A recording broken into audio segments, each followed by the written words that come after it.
Thank you for joining me on the Fire Rescue Wellness Podcast. I'm your host, AZ. I find the research and resources and then provide the fire service with the so what, now what, to ensure the health and well-being of every member of our profession. Together, let's thrive. Hey there, everyone. It's AZ with the Fire Rescue Wellness Podcast, back with another episode. And today I'm welcoming back as a second-time guest, the Rescue RD, Megan Lautz. Megan, tell the people hello. I really appreciate you, Megan. I appreciate your time and your expertise. And I wanted to talk to you today about working with fire, because I imagine as a little girl, you didn't grow up saying, I want to be a dietitian and I want to work with fire. But I do have a lot of listeners who are practitioners who really do want to work with fire. And so I want to talk to you about all of the things, your best practices, your advice, all of those things. But start with the backstory. You're in school, you're becoming a dietitian, and then... Yes, the origin story of the Rescue RD. Here we go. So I do think this is kind of I know for some firefighters who are listening, I think this is important for you to realize as well, because if you're coaching other firefighters, sometimes I've seen firefighters kind of go a little too extreme. And it takes several years of practice before you realize that, you kind of sometimes need to take it back and really meet your clients where they're at. But anyway, yeah. So I never thought about being a firefighter dietitian. I know no firefighters. I don't have any firefighters in my family. I wanted to be a sports dietitian. I went to college. I went to James Madison University, got a bachelor's degree in dietetics. I did my internship University of Maryland, and I thought I was going to work with sports teams. And then I realized how competitive that sports is. I'm sure Maureen Stockline will tell you. It's not an easy job to get into. So I ended up falling into corporate wellness, and I really, really loved it. I started at Northrop Grumman. I did about a year there, and then they laid off about 50 coordinators across the country, and we had 1 month to find another job. So I went to the USDA, got laid off within a month, and I was like, wow, this is great. This is awesome. Great career choice, Megan. Good job. What have I done? I thought I was, going to get out and work 30 years at Northrop Grumman and then commence my career as a wellness dietitian in Northrop Grumman. No, that's not how it worked. So I went and I worked behind a desk for a little bit, and I got this job as a wellness manager at an health clinic, occupational wellness clinic. And they were like, you're going to work with public safety. And I was like, you want to give me any details on that? No. Okay. Sure. Anything's better than sitting behind a desk. Fire really took well to me right off the bat. And I was interested in CPAT. I was interested, I had a natural interest in any sort of fitness stuff with my background as a personal trainer as well. And so I was like, I'll take CPAT. Yeah. Awesome. I'll participate in recruit workouts. If you want me to talk after, I'll talk after. So I think that approach, it was just natural for me because I didn't know what firefighters did. So they're experts in their career. I'm expert in nutrition, but I can't help them from a nutrition standpoint if I don't know what they do for their jobs. I can't make it specific enough to make it actually tangible and realistic. So, and I think that helped me right off the bat with building rapport, because I didn't come in and beat on my chest and say, hey, I'm the expert in nutrition. You will listen to me. How dare you eat a donut at lineup? I was just there and I was just curious. So that's how I ended up in fire. Well, and that is one of the pieces of advice that I do provide to the professionals that are looking to create a career in coaching fire is get curious, ask questions, participate. And it sounds like you just naturally did all of those things. And then you formed a relationship before you tried to start leaning on people and getting them to change their behaviors. I think that's really, really important. As a dietitian working in fire, tell me about some of the big hurdles that you had to get over. Yeah, sure. Well, I think my biggest hurdle was the metaphor is drinking from a fire hose. That is literally what it was. It's just a lot of information. It's a lot of jargon and terms that I have no idea what they meant. So again, it was just, again, being at the stations it's really important for me to be boots on the ground at the stations, at the academy, at the gym, at HQ, like constantly being in front of my firefighters' faces as much as I can for a 1,400 man and woman department. Struggle wise, I really haven't like struggled too much. Again, I think that comes from just natural curiosity and constantly trying to engage. But I think some of the bigger struggles, there's always the politics in the department that you're trying to work around. Not everybody is ready for these types of change. Firefighters, hate two things: change and the way things are. So, Facts. sometimes it's hard to work around that. And of course, the first few years, it's like, I don't know anybody. How do I get out to stations? I don't want to just show up and barge in and say, you will listen to me now. But I have learned that if you give them snacks, they will invite you places. So that is how I've worked around that. Yeah, that works for me too. And I have also used that trick on Megan. Will you please be on my podcast? I will give you snacks. Snacks are the universal language of firefighters. Very good. Yes. I want to drive home this point because you talked around it, but you never really came down and said the word. So I'm going to say it. Megan formed relationships with people before she tried again to push her philosophies and her will on people. So forming a relationship is very, very important. I also want to recognize that Megan did an awful lot of work to get where she is, but she also had an opportunity that presented itself to her. And many of the dietitians and the strength coaches and the chiropractors and all of the other professionals that reach out to me, they don't have any sort of an opportunity presenting itself. They're trying to create something from thin air. So let's now say I have a dietitian that's trying to create an opportunity from thin air with let's say public safety, not just fire, with law enforcement. Give them your top tips, Megan, for creating that relationship and potentially getting a job or a contract. Sure, absolutely. So to be clear, the reason I didn't say building relationships is actually relationships make me very uncomfortable as a person. I am an awkward human. My mother didn't hug me growing up. Doesn't mean she didn't love me. She just wasn't a hugger. So like I have like we can talk about we can flash a picture of the bowl cut in 6th grade at any point, in this podcast that is not visual. But, I've always kind of been an awkward person. I've been called a strange duck many times in my career and lifetime. It's not so. I know, but honestly, it kind of works out because being weird, and sarcastic works really well with firefighters because they're also weird and sarcastic. But, so for me, it was less of looking at it like I need to build a relationship because that gives me anxiety, like social anxiety. I'm going to screw this up. If I think of it as building a relationship, I get clammy. Really? Okay. Yeah.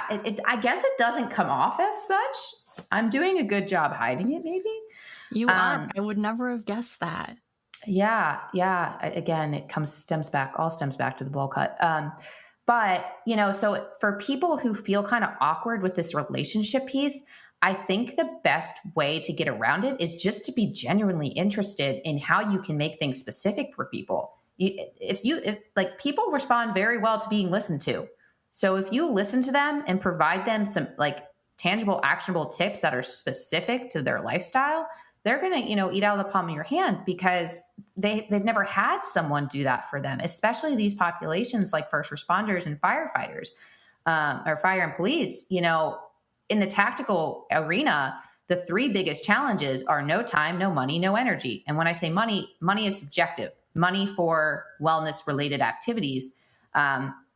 Some people think it's too much to spend a certain amount of money on food and wellness, right?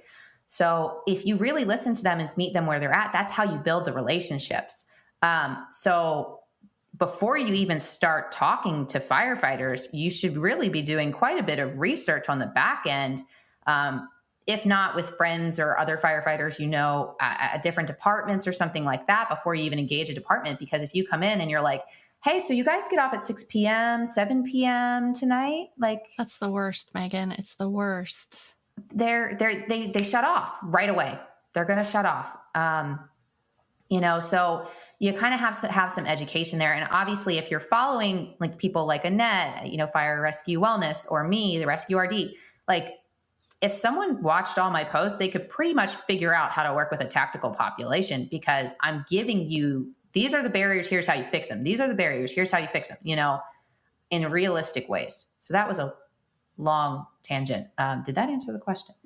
Yeah. And I just have to back up now, Megan. I am a relationship person and I'm a hugger. Mm-hmm. And I always like come in at you, giving you the big ass hugs. Are you cringing inside when I'm doing that? Yeah, I mean, to a degree, but it's fine. I've learned how to work around it. Oh my gosh, Megan. Yeah. Oh my God. I feel like Annette's going to cry on this podcast. We might have to re-record it. No, you're welcome to hug me. I will hug back. It doesn't make me cringe when I like the person. How about if I like you, I will hug you. Let's go with that. If I don't like you. Oh my God. We won't go there. Okay. I took a note while you were talking. Yeah. In public safety, we have no time, no money, and no energy. Yes. That hit home because the time thing I think is somewhat valid. The money thing I think is a product of priorities, because many of my coworkers, they don't have a gym membership because it's expensive, but they also have a boat, a vacation home, and the jet skis, the trailer to tow the boat, the big pickup. They have all those things. And the energy, I think, kind of goes back to the sleep deprivation. But let's revisit the money thing. Mm-hmm. Let's say an agency, now not an individual, an agency is telling you, we don't have any money for health and wellness. Is that an agency that you're going to keep trying to pursue? Are you going to completely write them off? What are you going to do? I think it really depends. I mean, you can offer a handful of free services, but you also have to create a boundary immediately off the bat, because if you start just doing things for free, that's setting a precedent that you don't have value from your services don't have value from a financial perspective. But I will say, so I have really been focusing on social media this year. Like, I have been gunning for it. I've grown my following by about 2,000 followers since February this year. And I have found people are reaching out left and right, from LinkedIn, Instagram, Facebook, because I've established myself as an expert in the field before they even know me. You know what I mean? And they almost, by the time they actually reach out to me, they feel like they know me because they see me in the reels, they see me in the stories, they see my face. And that is a big difference from when I started my social media. It used to be just the infographics, right? I still do those infographics, but you never saw my face. And I really think that made a big difference in having departments reach out for presentations. I have a huge contract with a local police department, and that was from a grant. So if you can figure out, if they've applied to grants or have had grants, that's one way that they could get some money for your services. But that's not really the direct answer to your question. But I will say, like, one strategy is having that social media presence that is niched down and very specific. Yeah, that's a perfect answer. And what I want everyone to take home from everything Megan said is that when you are free, you are establishing your value, which is nothing. And you could be giving wonderful resources for free, but at the moment you decide you need to start charging for those resources, you will never get paid for them. And so putting out things on social media, the infographics, the reels, the quick digestible information, like Megan said, establishing yourself as an authority and then setting the precedent that I am the authority, my services cost money is, I believe, the way to go. I truly believe that getting your foot in the door by offering things for free is going to backfire 99 times out of 100. Would you agree, Megan? Yeah, I would say so. I mean, unless, again, you are setting the boundary up, I am willing to do X amount of services, but I will require payment after one. I'm willing to do one free session. And sometimes, especially for younger dietitians, younger trainers, I think it doesn't hurt to provide a free service, but it has to come with a boundary. You're not working for free because you might have time for it now if you're 22 years old, but I can tell you now, getting closer to 30 and having a business and a full-time job and a part-time job, I can't do things for free anymore. It's just not going to happen. I'm going to be having on a future episode, I hope, she hasn't officially agreed yet, but Christina Montavo, who is a local to me business coach. And she said something a few weeks ago. She says a lot of things that are really smart, but she said something a few weeks ago, which was, if you find yourself repeating yourself, record yourself and replace yourself. And I was like, whoa, that is so smart, because I find myself saying the same thing over and over and over again. Everyone wants to have the same conversation. So those conversations that I have to keep repeating should be a webinar, or they should be a YouTube video. The other thing, the other boundary that I've recently drawn is that I'm happy to say things again, because once is never. You have to keep saying the same thing over and over again. I'm happy to say things again, but I will not say things again for one person. Right. So if you're a department reaching out to me and you want to pick my brain, I really hate that term, pick the brain, because it implies like I don't even have real questions. I'm just going to sit here and have you hopefully tell me everything that I want to know.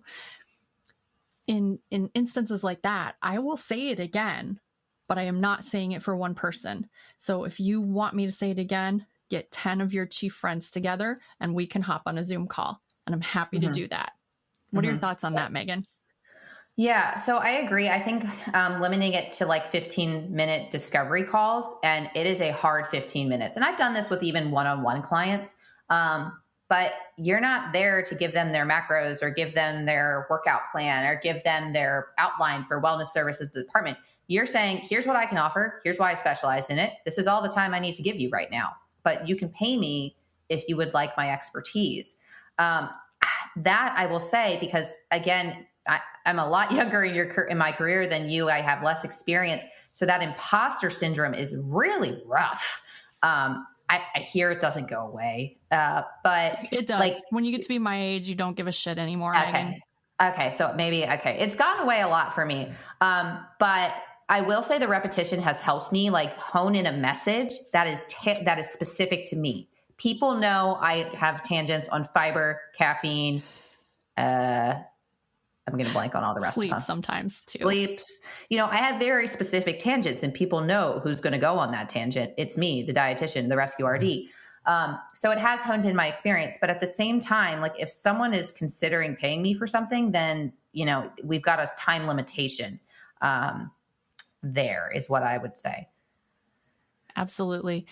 And the other thing that I would offer is that one thing that Megan does really well is branding. So she has, what you get with Megan. You get the tangents, you get the passion, you get the understanding of firefighters, and that's who she is. She is branding all of the time. And so that's one piece of advice I would offer to people.